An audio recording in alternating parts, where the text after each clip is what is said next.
आज हम सुनते हैं सत्यनारायण भगवान की कथा।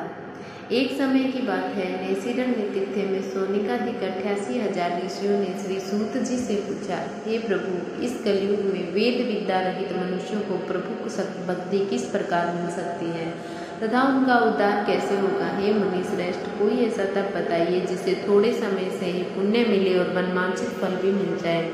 इस प्रकार की कथा सुनने से ही हम इच्छा रखते हैं। सर्वे शास्त्रों की ज्ञाता सूची बोले, हे वैष्णवों पूज्य, आप सभी के प्राणों के हितों की बात पूछिए, इसलिए मैं एक ऐसे श्रेष्ठ व्रत को आप लोगों को बताऊंगा जिसे नारद जी लक्ष्मी नारायण जी से पूछा था और लक्ष्मीपति ने मणि श्रेष्ठ नारद जी से कहा। आप सब इसे ध्यान से सुनिए। एक समय की बात है, योगीराज नारद जी दूसरों के हित की इच्छा के लिए अनेकों लोगों में घूमते हुए मृत्यु लोक में आ पहुँचे। यहाँ उन्होंने अनेक योनियों में जन्मे प्रायः सभी मनुष्यों को अपने कर्मों द्वारा अनेकों दुखों से पीड़ित देखा।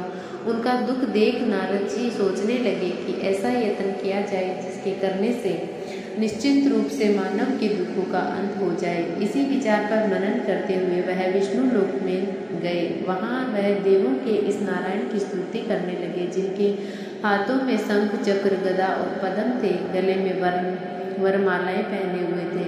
स्तुति करते हुए नारद जी बोले, हे भगवान, आप अत्यंत शक्ति से संपन्न हैं, मन तथा वाणी भी आपको नहीं पा सकती। आपका आदि मध्य तथा अंत नहीं है। निर्गुण स्वरूप सृष्टि के कारण भक्तों के दुख को दूर करने वाले आपको मेरा नमस्कार है। नारद जी की स्तुति सुन विष्णु भगवान बोले, हे मुनि श्रेष्ठ, आपके मन में क्या बात है? आप किस काम के लिए पधारे? निसंकोच कहो। इस पर नारद मुनि बोले कि मृत्यु लोक में अनेक योनियों में जन्मे मनुष्य अपने कर्मों के द्वारा अनेकों दुख से दुखी हो रहे हैं। हे नाथ, आप मुझ पर दया रखते हैं तो बताइए, मनुष्य थोड़े प्रयास से ही अपने दुखों से कैसे छुटकारा पा सकते हैं। श्री हरि बोले, हे नारद, मनुष्य की भलाई के लिए तुमने बहुत अच्छी बात पूछी है। जिसके करने से मनुष्य मोह से छूट जाता है, वह बात मैं आपको कहता हूँ तो आप सुनो। सर्वक लोक व मृत्यु लोक दोनों में एक दुर्लभ उत्तम व्रत है जो पुण्य देने वाला है। आज प्रेम वश होकर मैं उसे तुमसे कहता हूँ। श्री सत्यनारायण भगवान का यह व्रत अच्छी तरह विधान पूर्वक करके मनुष्य तुरंत ही यहाँ सुख भोगकर मरने पर मोक्ष प्राप्त है। श्री हरि के वचन सुन नारद जी बोले, उस व्रत पर का फल क्या है और उसका विधान क्या है? यह व्रत किसने किया था? इस व्रत को किस दिन करना चाहिए? सभी कुछ विस्तार से बताए। नारद की बात सुनकर श्री हरि बोले, दुख व शोक को दूर करने वाला, यह सभी स्थानों पर विजय दिलाने वाला, मानव को भक्ति पर श्रद्धा के साथ शाम को सत्यनारायण की पूजा धर्मपरायण होकर ब्राह्मणों व बंधुओं के साथ करनी चाहिए। भक्ति भाव से ही नैवेद्य, केले का फल, घी, दूध और गेहूं का आटा सवाया ले गेहूं के स्थान पर साठी का आटा, शक्कर तथा गुड़ लेकर वह सभी भक्षण योग पदार्थों को मिलाकर भगवान का भोग लगाएं। ब्राह्मणों को सहित बंधु बांधवों को भी भोजन कराएं। उसके बाद स्वयं भोजन करें। भजन कीर्तन के साथ भगवान की भक्ति से लीन हो जाएं। इस तरह से सत्यनारायण भगवान का यह व्रत करने पर मनुष्य की सारी इच्छाएं निश्चित रूप से पूरी हो जाती हैं। इस कली को काल अर्थात कलयुग में मृत्यु लोक में मोक्ष का यही एक सरल उपाय बताया गया है। श्री सत्यनारायण व्रत कथा का पहला अध्याय। सूत जी बोले, हे ऋषियों, जिसने पहले समय में इस व्रत को किया था उसका इतिहास कहता हूँ, ध्यान से सुनो। सुंदर काशीपुरी नगरी में एक अत्यंत निर्धन ब्राह्मण रहता था। भूख प्यास से परेशान वह धरती पर घूमता रहता था। ब्राह्मणों से प्रेम करने वाले भगवान ने एक ब्राह्मण का वेश धारण कर उसके पास जाकर पूछा, हे विप्र, नित्य दुखी होकर तुम पृथ्वी पर क्यों घूमते हो? दीन ब्राह्मण बोला, मैं निर्धन ब्राह्मण हूँ, भिक्षा के लिए धरती पर घूमता हूँ। हे भगवान, यदि आपका इसका कोई उपाय जानते हो तो बताइए। वृद्ध ब्राह्मण कहता है कि सत्यनारायण भगवान मनोवांछित फल देने वाले हैं, इसलिए तुम उनका पूजन करो। इसे करने से मनुष्य सभी दुखों से मुक्त हो जाता है। वृद्ध ब्राह्मण बनकर आए सत्यनारायण भगवान उस निर्धन ब्राह्मण को व्रत का सारा विधान बताकर अंतर ध्यान हो गए। ब्राह्मण मन ही मन सोचने लगा कि जिस व्रत को व्रत ब्राह्मण करने को कहा गया है मैं उसे जरूर करूँगा। यह निश्चित करने के बाद उसे रात में नींद नहीं आई। वह सवेरे उठकर सत्यनारायण भगवान के व्रत का निश्चय कर भिक्षा के लिए चला गया। उस दिन निर्धन ब्राह्मण को भिक्षा में बहुत धन मिला, जिससे उसने बंधुओं के साथ मिलकर श्री सत्यनारायण भगवान का व्रत संपन्न किया। भगवान सत्यनारायण का व्रत संपन्न करने के बाद वह निर्धन ब्राह्मण सभी दुखों से छूट गया और उनके प्रकार के संपत्तियों से युक्त हो गया। उसी समय ये ब्राह्मण हर माह इस व्रत को करने लगा। इस तरह के से सत्यनारायण भगवान के व्रत को जो मनुष्य करेगा वह सभी प्रकार के पापों से छुटकारा व मोक्ष प्राप्त होगा। जो मनुष्य इस व्रत को करेगा वह मुक्त हो जाएगा। सूत जी बोले, इस तरह से नारद जी से नारायण जी का कहा हुआ श्री सत्यनारायण व्रत को मैंने तुमसे कहा, हे विप्रो, मैं अब और क्या कहूँ। ऋषि बोले, हे मुनिवर, संसार में उस विप्र से सुनकर और किसने इस व्रत को किया, हम इस पर बात को सुनना चाहते हैं। इसके लिए हमारे मन में श्रद्धा का भाव है। सूत जी बोले, हे मुनियों, जिसने इस व्रत को किया है वे सब सुनो। एक समय वही विप्र धन व ऐश्वर्य के अनुसार अपने बंधुओं के साथ इस व्रत को करने को तैयार हुआ। उसी समय एक लकड़ी बेचने वाला बुढ़ा आदमी आया और लकड़ियां बाहर रखकर अंदर ब्राह्मण के घर में गया। प्यास से दुखी वह लकड़हारा उनको व्रत करते देख विप्र को नमस्कार कर पूछने लगा, आप यह क्या कर रहे हैं? तो उन्होंने बताया, व्रत कर रहा हूँ तथा इसे करने से क्या फल मिलता है, कृपया मुझे भी बताइए। ब्राह्मण ने कहा कि सब मनोकामना को पूर्ण करने वाला सत्यनारायण भगवान का व्रत है। इनकी कृपा से ही मेरे घर में धन धान्य आदि की वृद्धि हुई है। विप्र से सत्यनारायण व्रत याग के बारे में जानकर लकड़हारा बहुत प्रसन्न हुआ। चरणामृत लेकर वह प्रसाद खाने के बाद वह अपने घर गया। लकड़हारे ने अपने मन से संकल्प किया कि आज लकड़ी बेचने से जो धन मिलेगा उसी से मैं सत्यनारायण भगवान का उत्तम व्रत करूंगा। मन में इस विचार को ले बुढ़ा आदमी सिर पर लकड़ियां रखकर नगर में बेचने गया, जहाँ धनी लोग ज्यादा रहते थे। उस नगर में उसे अपनी लकड़ी का दाम पहले से 4 गुना अधिक मिलता है। बूढ़ा प्रसन्नता के साथ दाम लेकर केले, शक्कर, घी, दूध, दही और गेहूं का आटा लेकर सत्यनारायण भगवान के व्रत के अन्य सामग्रियां लेकर अपने घर गया। वहां उसने अपने बंधुओं को बुलाकर विधि विधान से सत्यनारायण भगवान का पूजन और व्रत किया। इस व्रत के प्रभाव से वह बूढ़ा लकड़हारा धन, पुत्र आदि से युक्त होकर संसार के समस्त सुख भोगकर अंतःकाल बैकुंठ धाम चला गया। अभी आता है सत्यनारायण भगवान की तीसरी कथा। सूत जी बोले, तीसरा अध्याय। हे श्रेष्ठ मुनि, आगे की कथा कहता हूँ। पहले समय में उल्कामुख नामक का एक बुद्धिमान राजा था। वह सत्यवक्ता और जितेंद्रियाँ थी। प्रतिदिन देवस्थानों पर रात जाता और निर्धनों को धन देकर उनके कष्ट दूर करता। उसकी पत्नी कमल के समान मुख वाली तथा सती साध्वी थी। भद्रशिला नदी के तट पर उन दोनों ने श्री सत्यनारायण भगवान का व्रत किया। उसी समय साधु नाम का एक वेश्य आया। उसके पास व्यापार करने के लिए बहुत सा धन भी था। राजा को व्रत करते देखकर वह विनय के साथ पूछने लगा, हे राजन, भक्ति भाव से पूर्ण होकर आप यह क्या कर रहे हैं? मैं सुनने की इच्छा रखता हूँ, तो आप मुझे बताइए। राजा बोला, हे साधु, अपने बंधुओं के साथ पुत्रादि की प्राप्ति के लिए एक महाशक्तिमान श्री सत्यनारायण भगवान का व्रत व पूजन कर रहा हूँ। राजा के वचन सुन साधु आकर आदर से बोला, हे राजन, मुझे इस व्रत का सारा विधान कहिए। आपकी कथा अनुसार मैं भी इस व्रत को करूँगा। मेरी भी संतान नहीं है और इस व्रत को करने से निश्चित रूप से मुझे संतान की प्राप्ति होगी। राजा से व्रत का तीसरा सारा विधान सुनकर व्यापार से निवृत्त हो गया। वह अपने घर गया। साधु वेश्य ने अपनी पत्नी को संतान देने वाले इस व्रत का वर्णन कह सुनाया और कहा कि जब मेरी संतान होगी तब मैं इस व्रत को करूँगा। साधु ने इस तरह के वचन अपनी पत्नी लीलावती से कही।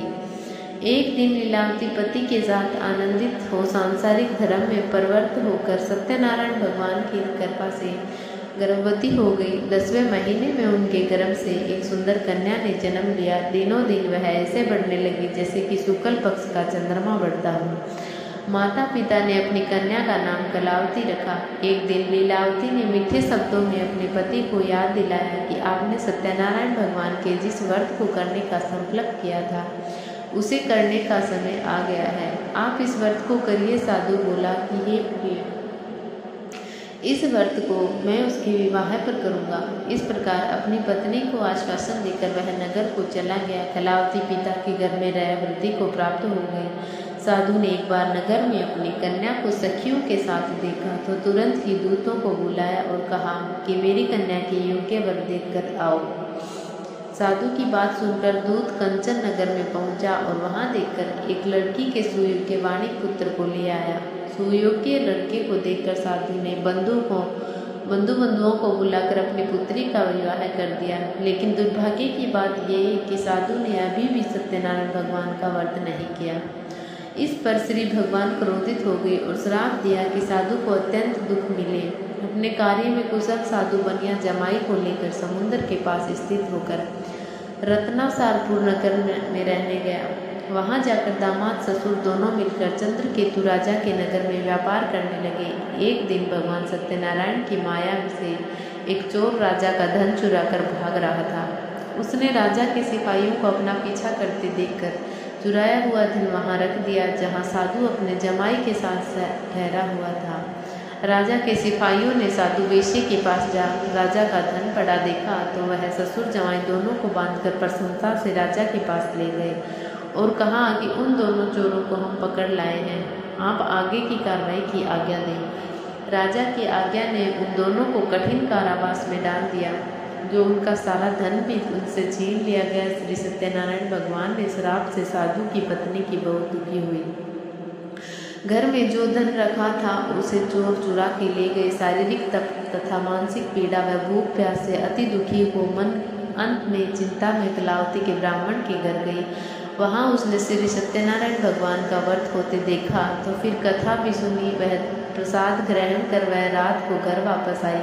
माता पिता की कलावती से पूछा कि हे पुत्री, अब तक तुम कहाँ थी?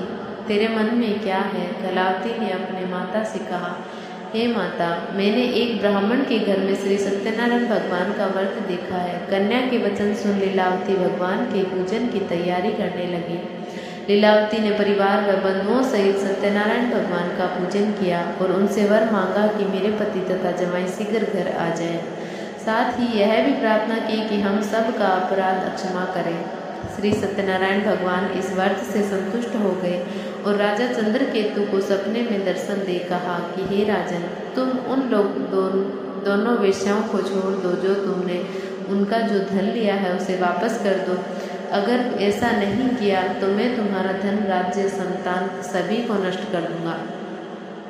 राजा को यह सब कहकर वह अंतर्ध्यान हो गए। प्रातःकाल सभी में राजा ने अपना सपना सुनाया कि बोले कि बणिक पुत्रों के से मुक्त कर सभी सभा में लाओ। दोनों ने आते ही राजा को प्रणाम किया। राजा मीठी वाणी से बोला, हे महान बहु, भाग्यवश ऐसा कठिन दुख तुम्हें प्राप्त हुआ है, लेकिन अब तुम्हें कोई भय नहीं है। ऐसा कह राजा ने उन दोनों को नए वस्त्राभूषण भी दिए, पहनाए। जितना धन उनका लिया था उससे दुगना धन वापस कर दिया। दोनों वेश्या अपने घर को चल दिए। सत्यनारायण भगवान का तीसरा अध्याय। सत्यनारायण भगवान सूत जी बोले, वेश्या ने मंगलाचार कर अपनी यात्रा आरंभ की और अपने नगर की ओर चल दिए। उनके थोड़ी दूर जाने पर एक दंडी वेशधारी श्री सत्यनारायण ने उनसे पूछा, हे साधु, तेरी नाव में क्या है? अभी वाणी हंसता हुआ बोला, हे दंडी, आप क्यों पूछते हैं? क्या धन लेने की इच्छा है? मेरी नाव में तो बेर व पत्ते भरे हुए हैं। वैसे के कठोर वचन सुनकर भगवान बोले, तुम्हारा वचन सत्य हो। दंडी ऐसे वचन कह वहां से दूर चले गए। कुछ दूर जाकर समुद्र के किनारे बैठ गए। दंडी के जाने के बाद साधु वेश्या ने नित्य क्रिया के पश्चात नाव को ऊंची उठते देखकर अचंभा माना और नाव में बेल पत्ते और देख वह मूर्छित जमीन पर गिर पड़ा। मूर्छा खुलने पर वह अत्यंत शोक में डूब गया। तब उसका दामाद बोला कि आप शोक ना मनाएं, यह दंडी का शाप है, इसीलिए हमें उनकी शरण में जाना चाहिए, तभी हमारी मनोकामना पूर्ण होगी। दामाद की बात सुनकर वह दंडी के पास पहुंचा और अत्यंत भक्ति भाव नमस्कार कर बोला, मैंने आपसे जो असत्य वचन कहे थे उनके लिए मुझे क्षमा दें। ऐसा कहकर महान शोकातुर हो रोने लगा तथा दंडी भगवान बोले, हे बणिक पुत्र, मेरी आज्ञा से बार बार तुम्हें दुख प्राप्त हुआ है। तू मेरी पूजा से विमुख हुआ है। साधु बोला, हे भगवान, आपकी माया से ब्रह्मा आदि देवता भी आपके रूप को नहीं जानते, तब मैं अज्ञानी कैसे जान सकता हूँ। आप प्रसन्न होइए, अब मैं सामर्थ्य के अनुसार आपकी पूजा करूँगा। मेरी रक्षा करो और पहले के समान नौका में धन भर दो। साधु वेश्य के भक्तिपूर्वक वचन सुनकर भगवान प्रसन्न हो गए और उसकी इच्छा अनुसार वरदान देकर अंतर्ध्यान हो गए। ससुर जमाई जब नाव पर आए तो नाव धन से भरी हुई थी। फिर वही अपने अन्य साथियों के साथ सत्यनारायण भगवान का पूजन कर अपने नगर को चल दिए। जब नगर के नजदीक पहुंचे तो दूत को घर पर खबर करने के लिए भेज दिया। दूत साधु की पत्नी को प्रणाम कर कहता है, मालिक अपने दामाद सहित नगर के निकट आ गए हैं। दूत की बात सुनकर साधु की पत्नी लीलावती ने बड़े हर्ष के साथ सत्यनारायण भगवान का पूजन कर अपनी पुत्री कलावती से कहा कि मैं अपने पति के दर्शन को जाती हूँ, तू कार्य पूर्ण कर शीघ्र आ जा। माता के ऐसे वचन सुनकर कलावती जल्दी से प्रसाद छोड़कर अपने पति के पास चले गए। प्रसाद की अवज्ञा के कारण श्री सत्यनारायण भगवान रुष्ट हो गए और नाव सहित उसके पति को पानी में डुबो दिया। कलावती अपने पति को वहां ना पाकर रोती हुई जमीन पर गिर गई। नौका को डूबा हुआ देखकर वह कन्या को रोता देख साधु दुखी होकर बोला कि हे प्रभु, मुझसे तथा मेरे परिवार से जो भूल हुई है उसे क्षमा करें। साधु के दीन वचन सुनकर श्री सत्यनारायण भगवान प्रसन्न हो गए और आकाशवाणी हुई, हे साधु, तेरी कन्या मेरे प्रसाद को छोड़कर आई है, इसीलिए उसका पति अदृश्य हो गया। यदि वह घर जाकर प्रसाद खाकर लौटती है तो इसे इसका पति अवश्य मिलेगा। ऐसी आकाशवाणी सुनकर कलावती घर पहुंचकर प्रसाद खाती है और फिर आकर अपने पति के दर्शन करती है। उसके बाद साधु अपने बंधुओं के सहित श्री सत्यनारायण भगवान का विधि विधान से पूजन करता है और इस लोक का सुख भोगता है।